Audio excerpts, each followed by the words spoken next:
Okay, fantastic. We are here. All right, friends. I have a very special guest and friend today, a colleague actually. Her name is Hunter Lovins.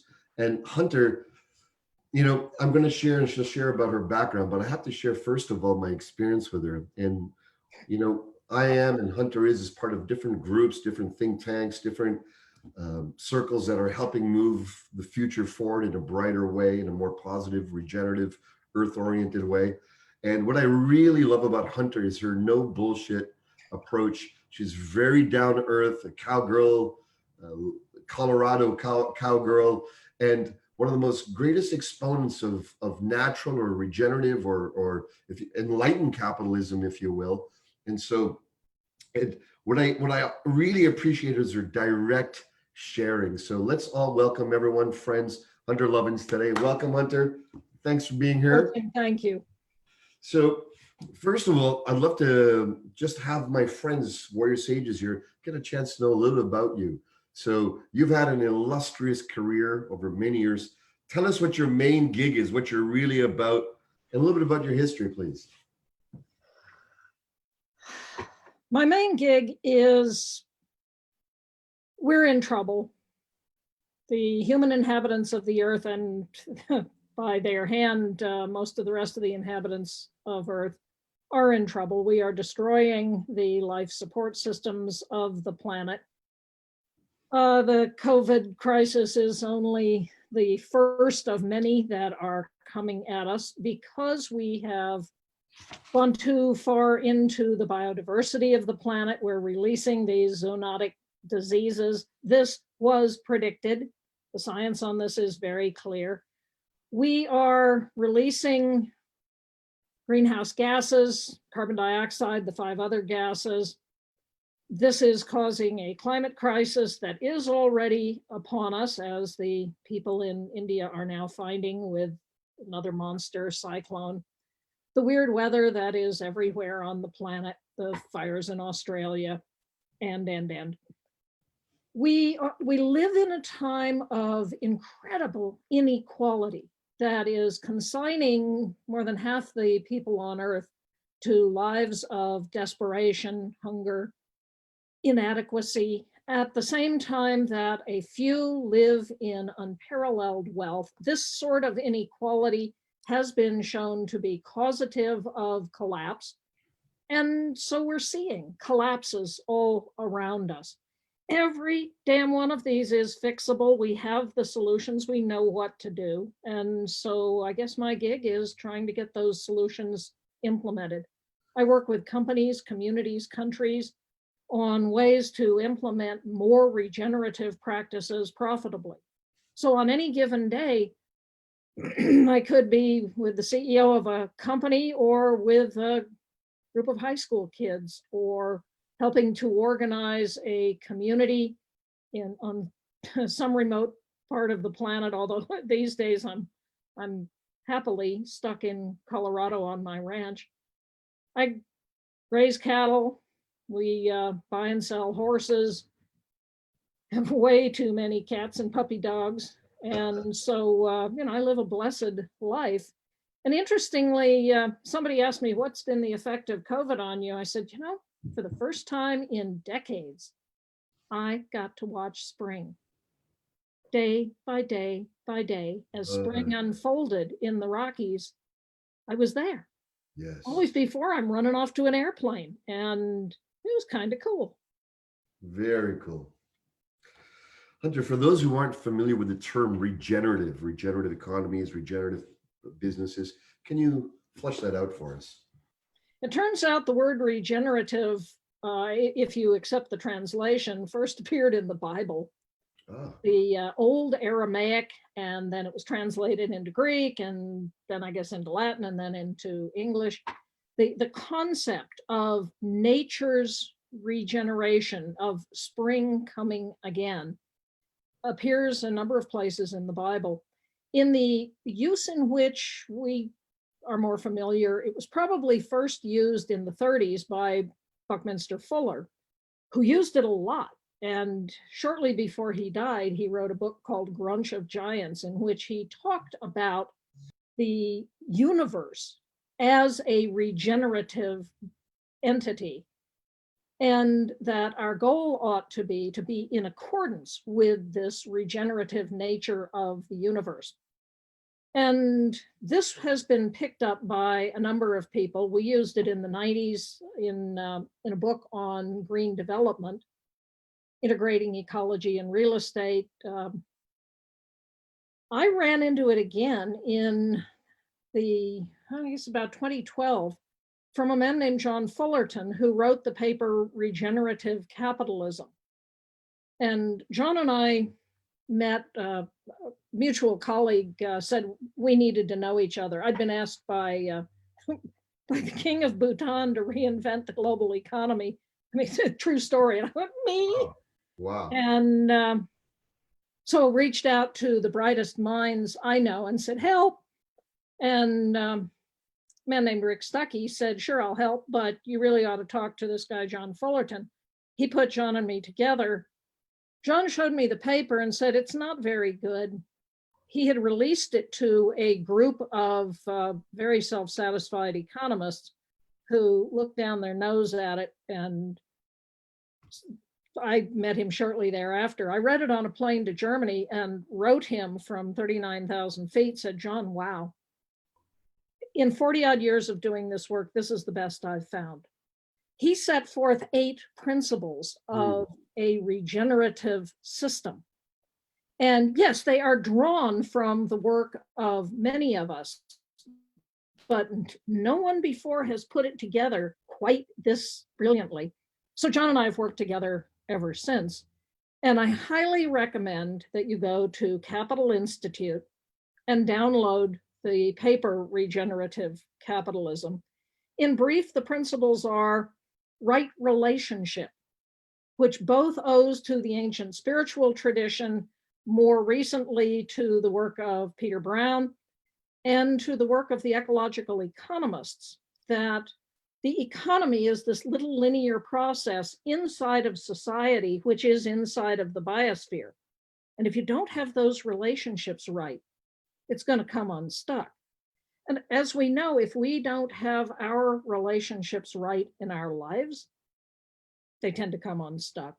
So it has a meaning from the individual to the macro system. Holistic wealth. Money is useful, but it's not wealth. Wealth is well-being.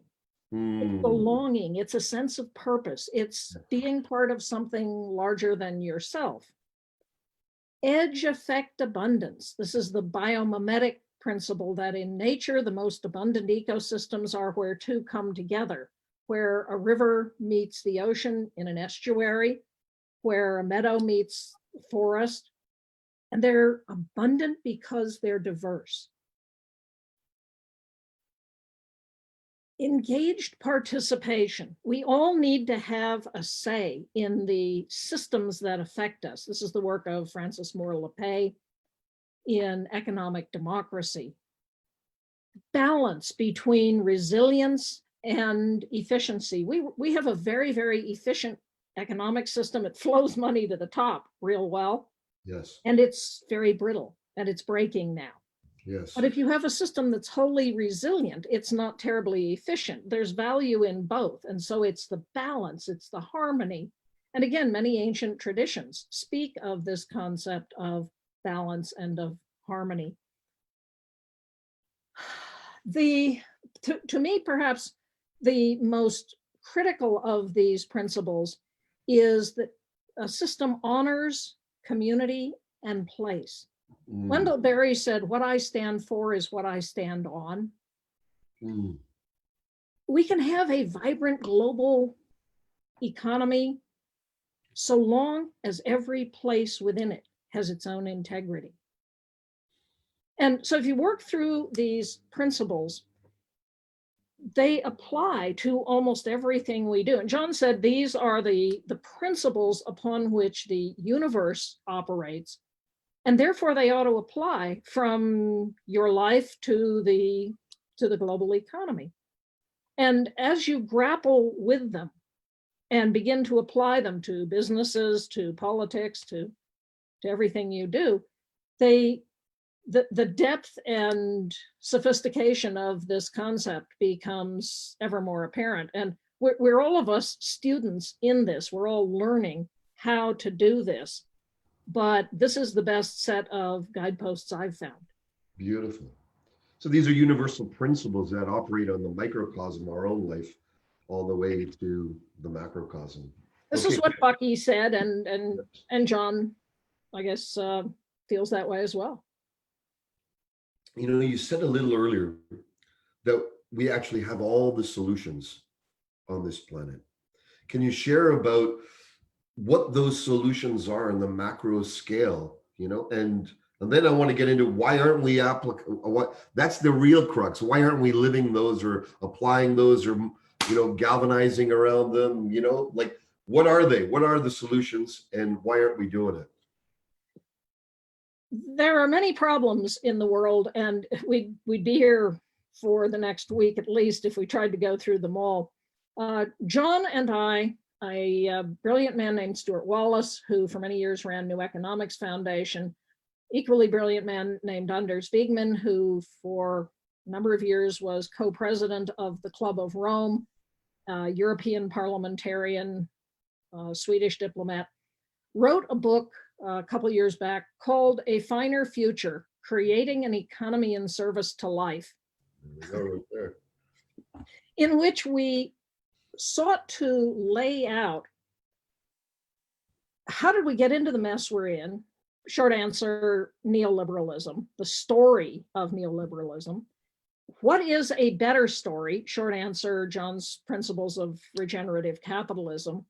And then how do we begin to apply these in, first of all, buying time by using all resources dramatically more efficiently, more productively. One, because this saves money. That money can then be applied to redesigning how we make and deliver all goods and services using approaches like the circular economy, biomimicry, Janine Benyus's great concept of asking how does nature do business. And then third, managing all institutions to be regenerative of particularly human and natural capital, as well as manufactured and financial capital. Those are the two forms of capital that our economy measures, values, defines its success by. But without human and natural capital, the whole thing will come unstuck. So then we walk through how to build buildings that require no external energy, that capture their own water. So for example, the Bullitt Center in Seattle is what's called a living building, catches all its own water, creates all its own energy, is clean by design, is a much better place to live or work. Transportation, how do we move ourselves around? Switching primarily to electric vehicles. I drive a little Leaf, which I love. It has so far beat off the line a Porsche, a Mercedes, a BMW, a Mustang, and one of those big coal rolling smoker trucks. It's a high performance little car. And, you know, of course, if you've ever driven a Tesla, you know exactly what I'm talking about. They're just superior vehicles. We look at how do you transform finance so that the goal of finance is to bring money to the real economy, not just to flow it to the 0.01%. How do we transform corporations so that they exist to serve all of us? The original corporations had to have a charter from the king showing that they existed in the public benefit. Maybe we should go back to that. Energy, how do we supply the energy that we need? Short answer, now everywhere in the world, it is cheaper to meet our energy needs through renewables than through any form of fossil. Really? That's really a clear fact right now. Wow. I've been keeping track of what I call the Walmart Award for everyday low price. Portugal held it up until about a week ago when El Paso Electric, of all companies, came out with utility scale solar at 1.5 cents per kilowatt hour, actually 1.49. Wow. What do you pay for your electricity? That's Go look at your bill, 11 cents in New York City, 18, 23 cents, 1.5 cents a kilowatt hour for utility scale solar. In Southern California last summer, General Electric walked away from a natural gas peaking plant that supposedly had 20 years life left on it. They said we can't compete with solar. Los Angeles Department of Water and Power then signed a contract for solar plus storage at 2.9 cents a kilowatt hour. Here in Colorado, our coal-loving utility, Xcel Energy, put out a bid for 1,100 megawatts. They said, all sources, all prices, just bid. They knew gas would win. Gas came in at 4 cents a kilowatt hour, which is now pretty consistent. Solar came in a bit above 2 cents, wind a bit below 2 cents, wind, solar, storage, 3 cents a kilowatt hour. Wow. So that's fixed firm power, a cent below what the utility thought would be the cheapest. And we can have this everywhere in the world. This can be implemented everywhere. Oh, wow. India recently canceled 14 big coal plants because they said they can't compete with solar. China recently said it's cheaper to put solar on your roof than to hook to the Chinese grid. And look, when the Kentucky Coal Museum put solar on its roof, rather than hooking to the coal-fired grid at its doorstep, it's over. This is the triumph of the sun. We are living it today. Now, why isn't this shit happening? Yeah. Because people don't know it. Because there is a $10 million a minute being spent to make fossil look cheaper than solar. And even in the face of that, renewables are winning. Wow. But we spend globally $5.2 trillion a year subsidizing fossil energy. Still Today. This is an International Monetary Fund number. We spend $1 million. This is us as taxpayers. This is you and me and taxpayers around the world. We spend $1 million a minute making industrial agriculture look cheaper than regenerative agriculture. And but this was the last from your deep dive and granular investigation and looking at this, it's not the case anymore, is it? It's not. Meeting our needs for the things that we have to have: energy, water, food, housing, healthcare, sanitation, transportation. Doing this with the best regenerative technologies is cheaper, delivers a higher quality of life, and doing that solves essentially all of the problems facing us. Inequality. Renewable energy provides 10 times the number of jobs as investing in a central station power plant, which is very capital intensive. It rewards the capital owners. It doesn't help the rest of us. So now, particularly in the era of COVID, we want jobs. Invest in a green recovery. The perfect time. It's the perfect time to do so. Okay, so I'm going to drill in a little bit deeper into the why we're not. Okay, so what's your sense? My sense is the 1%, if we will, the people in positions of power, they're holding so tightly onto the structures, their profit models, their own pockets and such. How do we, is it that, or is it a generalized sort of that we're not galvanizing around and we're not bringing it to the doorsteps of our governments? Is it certain individuals? Is it groups of oil companies, as an example, that are just simply blind to it? They don't want to know. They want to maintain the status quo. Where is it in the psychology that we're stuck? Where is it in the bringing our momentum to change? I want to know that because I want to crack that. You and me both. It's all of the above. Okay. There are very few people who go to work and say, I'm going to ruin the earth. Most people are just doing the job that they have in front of them in the best way they know how, with incomplete information, disclosure, that includes me. And the more that we can get this story out, the better. Second reason, we are fighting a story. And this is the neoliberal narrative, which says we're greedy bastards, but that's okay because markets are perfect. And if markets are perfect, we don't need government. The market will do it.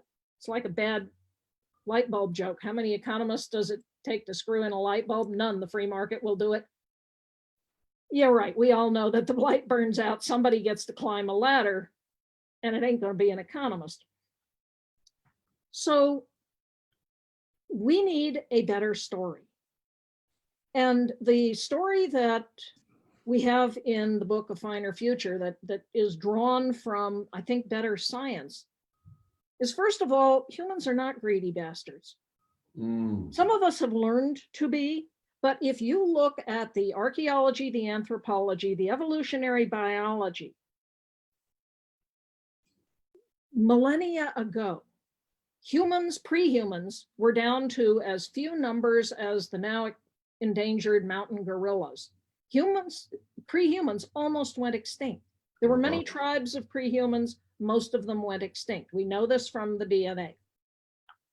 The tribe that did not go extinct cared for people. And we know this from the archaeology. The skeletons of old men, the skeletons of cripples who were with the tribe. A toothless old man, if you are toothless, if you are old, you are not helping the tribe. If it's me alone, I'm not going to take care of an old man. I'm not going to take care of a cripple. This tribe did.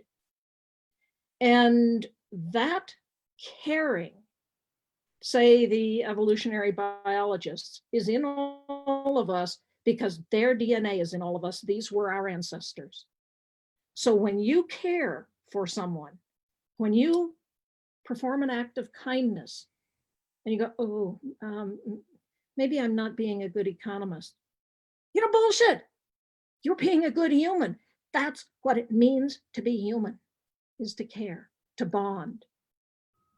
And the other thing that we humans do is we make meaning. We create stories. We then tend to forget that we made the story. Oh, well, that's just the way it is. Our economy is a story. In 1947, 36 men gathered at a hotel outside Montreux, Switzerland, a hotel called Mont Pelerin. Now, 1947, Europe's in ruins. Ludwig von Mises is appalled at what National Socialism has done to trash Europe. Friedrich Hayek is scared to death of the rise in the East of Soviet collectivism. Milton Friedman believes the only legitimate economic actor is the individual. They and 33 of their buddies gathered and argued for 10 days over how to rebuild the world economy. And they hit on these simple principles. We're greedy bastards, but that's okay because the market is perfect. And in a perfect market, you don't need government. What matters is the primacy of the individual. End of story. That's short, simple, and as Mencken said, wrong. But what's our story? It was an attempt to balance out, to be the opposite of the other forms of collective socialism, communism, and such, but they went to the other extreme. Now, why did they win? In 1971, a man named Lewis Powell, who went on to become a US Supreme Court justice, was asked by the US Chamber of Commerce to write a memo. How can business re-legitimize itself?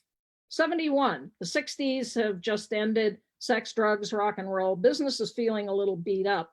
So the chamber said, how can business regain ascendancy? And it is worth going online, downloading the Powell memorandum that Lewis Powell wrote and reading it. It is somewhat chilling. He laid out 26 targets: local school districts, schools of business, the media, lower court judges. And he walked through these 26 targets and said, if business wants the ascendancy, it must learn to seize and assiduously use power. And they did. On the strength of that memo, 5 entities, Olin, Coors, Scaife, Bradley, the Grace Richardson Foundation, and the Koch brothers, put something like $5 million apiece into creating and endowing Heritage, Hudson, Hoover, Heartland, American Enterprise, ALEC, Cato. Why did 9 years later Reagan get elected in this country, Thatcher in the UK? on this principle of neoliberalism because these groups worked together, they were effective, they captured the media, they used the media, they followed the Powell Memorandum to a T. We sit and hold hands and go, oh, wouldn't it be nice? We don't have a narrative and we don't have a strategy. So shame on us. Why are these solutions not getting implemented? Because we haven't stepped up and gotten the job done. And this organization that you and I are a part of, Undercurrent, I hope will begin to do that. We'll begin to crystallize a narrative of a finer future, of the life that we all want to live, with the recognition that this is better business. The companies that are doing this are financially outperforming the companies that are not. This is the key. This is the key. You know, I work with entrepreneurs all the time, right? That's part of our realm. And the fact is that we have complaints from those who are like conspiratorial, you know, in mindset that all this green economy is just to make money. Well, the old economy is just to make money. So why not why not make money? Why not grow in a capitalistic way? Why not have abundance generated for a greater whole, but through methods and ways that are serving the whole, that are not destroying us? So I don't see what the problem is to transfer our making of money, of profit, over to here. And in fact, we'll make more money. More. This is an approach that... And it'll be more evenly distributed. Yes. And when money is more evenly distributed, we all make more of it. This is, again, this edge effect abundance, that when you have diversity, you have greater abundance throughout nature. Again, you take these principles of Fullerton's and they start to make sense in the real world of how do you do business. The companies that are leading in measuring and managing their carbon footprint have 18% higher return on investment than the laggards, 67% higher than companies that say, man, we don't care, climate's not a problem. The ESG companies throughout the COVID depression are outperforming the less responsible companies. We have an approach we call the integrated bottom line. You may have heard the phrase, the triple bottom line. Turns out it doesn't work. Businesses are not going to keep 3 sets of books, one for profit, one for planet, one for people. But if I can show you that behaving responsibly to people and planet is just better business, you bake it into how you do business. Yes.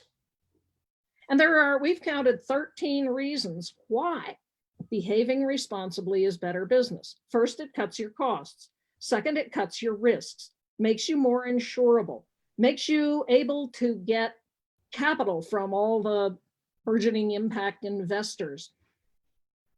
Perhaps most important in terms of money, it attracts and retains the best talent. Why? Because people want to be implementing more sustainable practices as part of their day job. And when you do this, you have a more engaged workforce. Gallup has shown that engaged workforces have 21% higher profitability, 26% higher productivity. It better differentiates your brand. It builds brand equity. It enables you to better manage your supply chain. This is why Walmart went green. When the evil empire goes green, trust me, there's a business case. Wow. And it reduces the cost of distrust. When Walmart announced their green initiatives, they cut in half the number of people saying, I will never shop at a Walmart. Fantastic. So it makes perfect sense on every single marker. So we have a resistance. Obviously, there's a lot of people out there who claim that climate change is not actually a real thing. It's not a problem, or it's not due to our consumption over here. It's due to whatever distances towards other planets and God knows what else, right?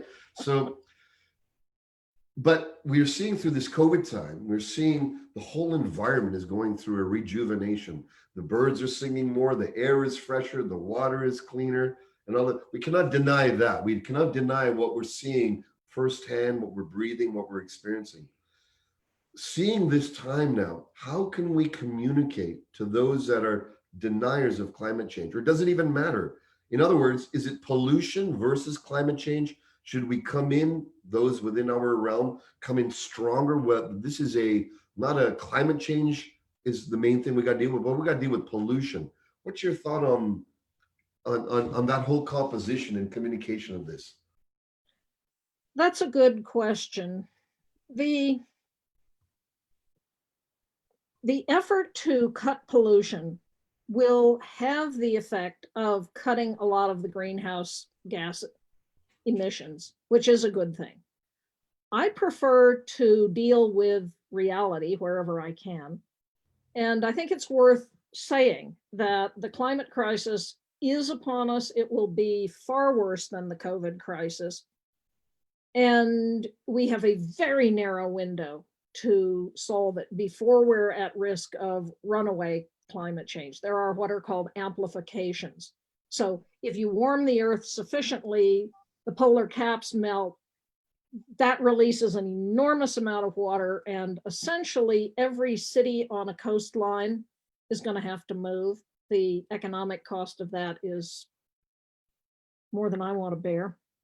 The spread of diseases, the zoonotic diseases we're seeing, are worsened by climate change, if not caused by it. The spread northward into the North American continent of dengue fever, of Zika, of West Nile, these are all because of the warming temperatures. There are a lot of health implications.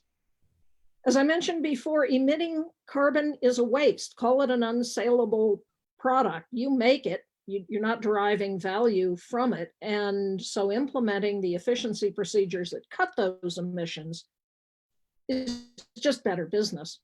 There are a whole lot of reasons why we ought to tackle the climate crisis head on. But I think your point that people right now are focused on health, their personal health. The particulates have been shown to be vectors of transmitting COVID. The damn virus attaches to the particles.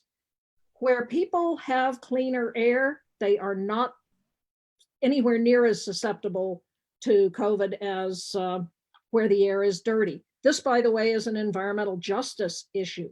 People of color disproportionately live in areas with bad air. Surprise, the rich people can move away.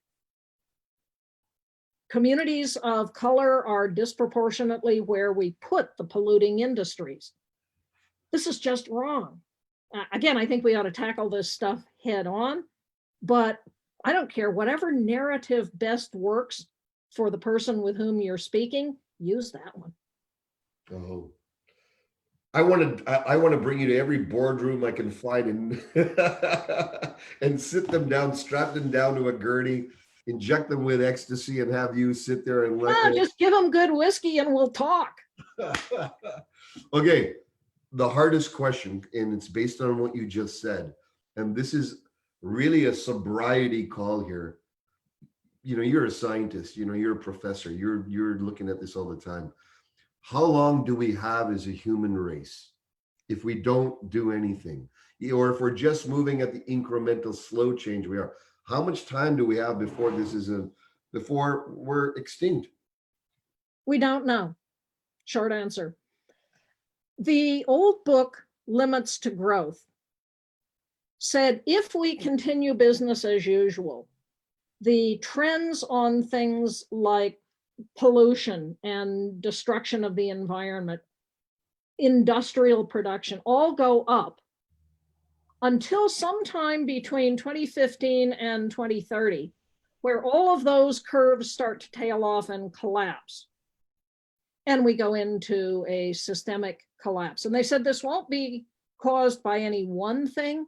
Rather, it will be crisis on crisis on crisis, exceeding the management capacity of people in charge to cope. Are we seeing this today? No, arguably we're seeing the beginnings of it. There was a recent paper out of Australia that said business as usual, humanity collapses by 2050. Don't do this because it will put you in a very bad mood, but you can Google near-term human extinction and find what purports to be science that says humans go extinct within 10 years. There's an outfit in the UK called Dark Mountain that says, get over it. grieve whatever you want, and then get over it and party on because it's already too late. Wow. I think this is the most profoundly irresponsible position you can take. When rabbits are threatened, they freeze. When humans are threatened, we entrepreneur. And again, we know how to solve every one of these problems that is an existential threat to humanity. So let's go. Oh, oh, you keep sharing that we have the solution. So I'm asking everyone who knows, who wants to be involved in this solution, put your name down there if you have capacities to get us in front of people who are in these 1% positions in companies, in organizations, which are doing, adding to the dire straits of our planet. We need to get in front of them. Now, one of the things I've noticed, Hunter, at this time is business leaders in high positions, impactful positions during this time are in the most vulnerable, tender, open space that I've ever seen in my life coaching, mentoring. And so I believe that this vulnerable space is a most opportune time for us to look at these real hardcore facts, to look at the fact that we're on the road to self-destruction and we have all the solutions. What can everyday people do? People like us, people, everyday people who are not in positions of high influence. How can we start getting those who are to listen to the gravity of the circumstance and start initiating these solutions? Greta Thunberg said, "No one is too small to make a difference." 16-year-old girl who, to cope with her own despair, started going and sitting every day in front of the every Friday in front of the Swedish parliament with a sign saying "School strike for climate." And for the better part of a year, she sat there alone every Friday. And then another couple of kids came and sat with her. And then kids around the world started doing this. And whole movements across Europe started flooding into the streets and demanding that cities shut down or that we take action on climate change. Greta sailed across the North Atlantic to speak at the United Nations. And I was honored to be with her and God knows how many hundreds of thousands of people in the streets of New York. 8 million people around the world came out that day, that week, to protest, to call for action on climate change. And so every one of us has it in ourselves to be the kind of leader that is needed. Most of the leadership that's needed, though, is not organizing big movements. It's talking to your friends and neighbors and family and simply expressing what you care about. When we do that, when we share what we care about, change starts to happen. My friend, the folk singer Kate Wolf, said, "Find what you care about and live a life that shows it." Living your authentic life in harmony with the planet, in harmony with your fellow beings on this planet, is perhaps the most powerful thing that you can do. Now, don't beat yourself up if you look at your life and say, "But I have to drive to get to work. I'm emitting carbon." 70% of all carbon emissions since the Industrial Revolution began have come from 100 entities. You're not the problem. You can, however, be part of the solution. And so look at your life. To what extent can you live more simply, as the saying goes, so that others may simply live? To what extent can you organize friends, family, neighbors to begin implementing these more sustainable practices in your community? To what extent can you be a part of this regenerative revolution? What do you eat? Where did it come from? Do you know the farmer who grew it? Are they practicing regenerative practices? When you, for example, grazing animals on grasslands, that takes carbon from the air and puts it back into the soil. And if we did regenerative grazing on all the world's grasslands, over 30 years' time, we would get back to 280 parts per million concentration of CO2 in the atmosphere. So the Over two 30 real years. over That's 30 years' it. time. Just from that one. Well, we need to implement renewable energy that cuts our emissions, and then we need to take the excess emissions and put them back in the soil. The fastest way to do that is with grazing animals managed regeneratively. There's a great book called Dirt to Soil by Gabe Brown. Gabe was a North Dakota corn soybean farmer who was going broke farming industrially. He said, look, I'm going broke. I'll do anything. He switched first to no-till. He stopped breaking the soil. Every time you break soil, it decarbonizes, denitrifies it. Then he planted cover crops, deep-rooted cover crops that take the carbon deep into the soil. But then he had to get rid of the cover crops so he could drill seed his corn soybeans. So he turned cattle out.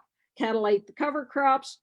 What he discovered is over about 10 years' time, he went from a little under 2% soil organic matter in his fields to over 11%.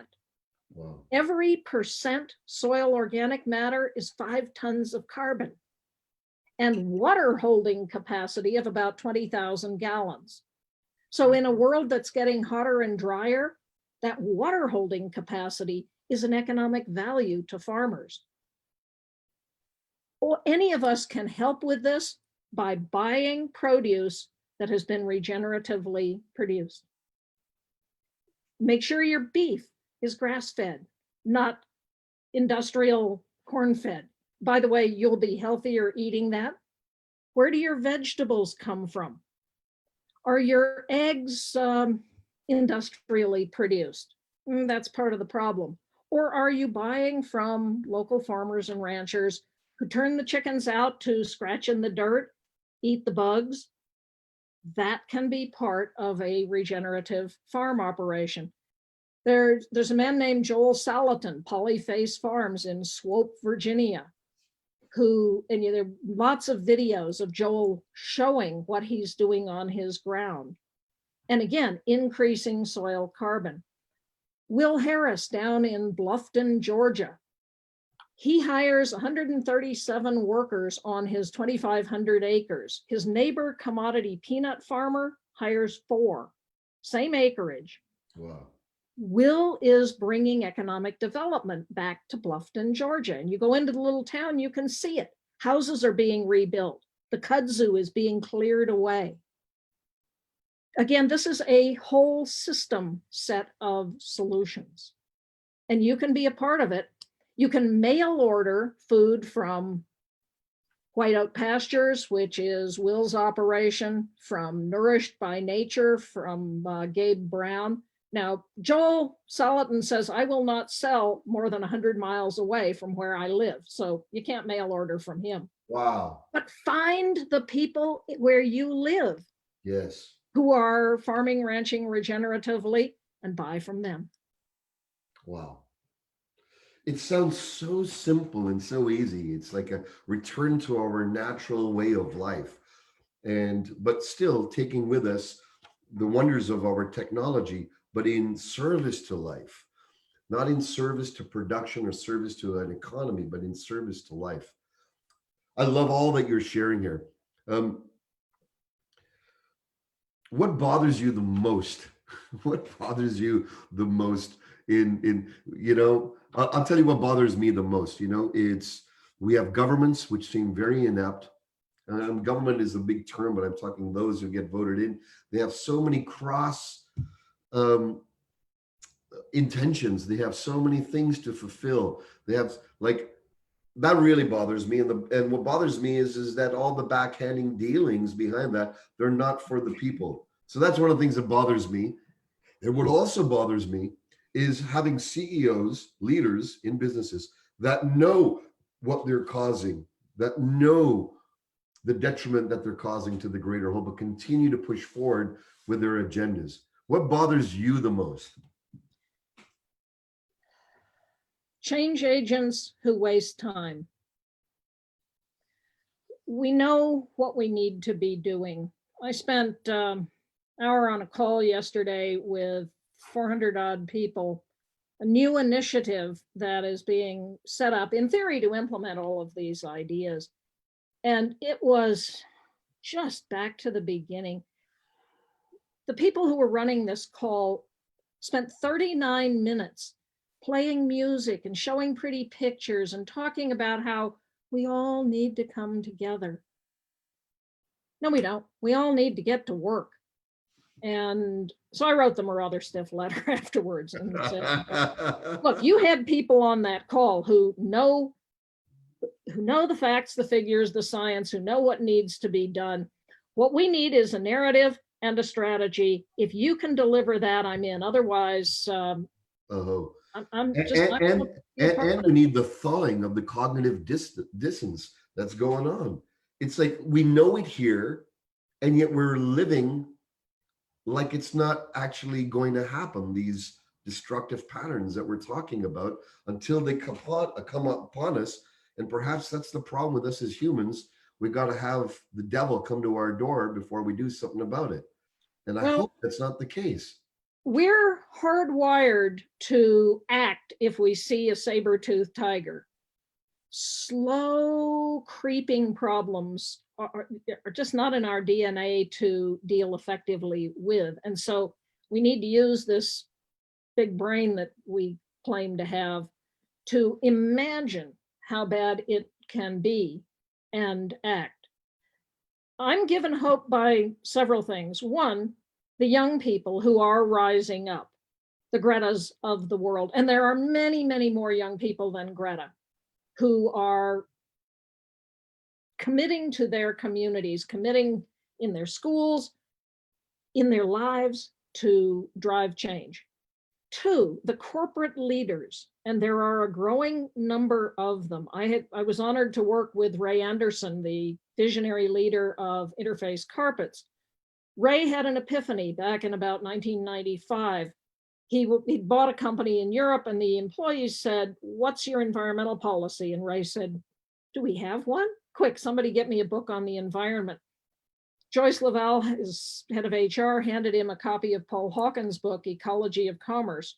Ray read the book the night before he was to give the speech to his new employees and described sitting with his wife and weeping. He said, "I'm the problem. There is nothing sustainable about our company." Paul had said, business, because it is now the dominant institution on the planet, has the obligation to solve the problems that are facing us. And Ray said, "I am going to be the first company of the next industrial revolution," and committed his life to that and turned Interface around. They committed to mission zero, zero footprint, zero negative impact. And it dramatically drove their profitability. In fact, this concept of the integrated bottom line came from Ray. Wow. We were sitting together one day, and he said, "Everything I'm doing for sustainability is enhancing every aspect of shareholder value." And so we started talking what constitutes shareholder value and evolved the integrated bottom line. Ray died, tragically, got cancer 2011 and died. And Joel McCower of GreenBiz called me and said, "Who is the next Ray Anderson?" And I said, "Paul Polman, who would just become CEO at Unilever." And indeed, Paul committed Unilever to the Sustainable Living Plan. Paul has now moved on to create an NGO to grapple with a lot of these problems. So now people are saying, who's the next Paul Polman? Well, Emmanuel Faber at Danone, Alan Jope, who took over from Paul. And I can now name CEO after CEO who was committed to this stuff. So we're seeing the corporate sector getting engaged. And this is what gives me hope. Now on politics, that's on us again. We elect these idiots. My country's worst of all now. We don't do anything. We don't elect anyone. We don't vote. We say, oh, well, they're all the same. I hope people have learned they're not all the same. There are better and there are worser, and better is better. And then you have New Zealand, who elected a woman who has grappled with this COVID crisis, is taking a strong stand against climate change. You have Scotland, again, a woman running it. who has committed to a well-being economy, helped by a brilliant woman named Catherine Trebek, who is pulling together WeGov's well-being economy governments that are committing to this. Just today, the announcement, China may be moving away from GDP as the metric of success. And Wow. China has said, we are going to be the ecological civilization. I am hopeful that this is part of a step in that direction, not merely a hiatus in using GDP because they know they can't meet any GDP goals. But the report I heard from a gal out of Shanghai today, it's beginning to sound like China is awakening to the fact that if they want to be a leader of the world, they have got to grapple with these issues. You're not going to get there with GDP as your metric. Gross domestic product, a divorcing cancer patient who gets in a car wreck has added to the GDP. Is she any better off? No. A young man who stays home to take care of his aging mother adds nothing to the GDP. But is he better off? Is his mother better off? Yeah, you betcha. So we need a redefinition of what matters and what we're all committed to. Oh, I love what you're sharing about China. And if that's a possibility, it's really opening up. And that's an exciting news, because in Chinese philosophy, many times they think and they feel 100 years out. And they must be knowing and realizing they're very smart individuals, very smart people. Yes. They know what's going on. And if the change happens there, we can be the wonderful recipients of the momentum. All right, to close this off, let's dial in 3 top actions that we need to take, 3 top things, whether we're governments, societies. What are the 3 things that we all can gather around and say, okay, let's approach this right now? Commit to renewable energy. The scientists have shown we can be 100% renewably powered as soon as 2030, and doing that is economically better for us. Commit to regenerative agriculture. We need to start feeding ourselves food that is healthy for us, healthy for the earth. And goddamn, get out and vote. Oh, Hunter, I respect you. I love you. And I honor all that you're doing. I honor your kick-ass approach to all of this, because I too feel that we can't take a laissez-faire attitude. We can't take an ascending new age, all things will work out as they work out type of place, that we actually need to get on the saddle. We need to lasso ourselves in. We need to do what we need to do. No, you don't want to do that. No, I don't. Your lasso is I'll to let you catch the stick them on cow. those metaphors. That's right. We just need to take a deep seat, pull the lid down, and ride. Here's the book, everyone, that I'd like you all to get. It's called A Finer Future, Creating an Economy in Service to Life by Hunter Lovins. Hunter, how can folks find out about your work, know more about what you do, get involved, get active in some way? My organization is Natural Capitalism Solutions, www.natcapsolutions.org. I have a Twitter feed, LinkedIn, Facebook. Happy to chat with all, but get involved in your community. Find an organization in your community that you can support, and let's build a regenerative future for everyone. Thank you for your service, Hunter. Thank you, my friends, for joining in. You got it. We've got the clocks ticking, and our action is here to bring to the world. Let's do it. Thank you.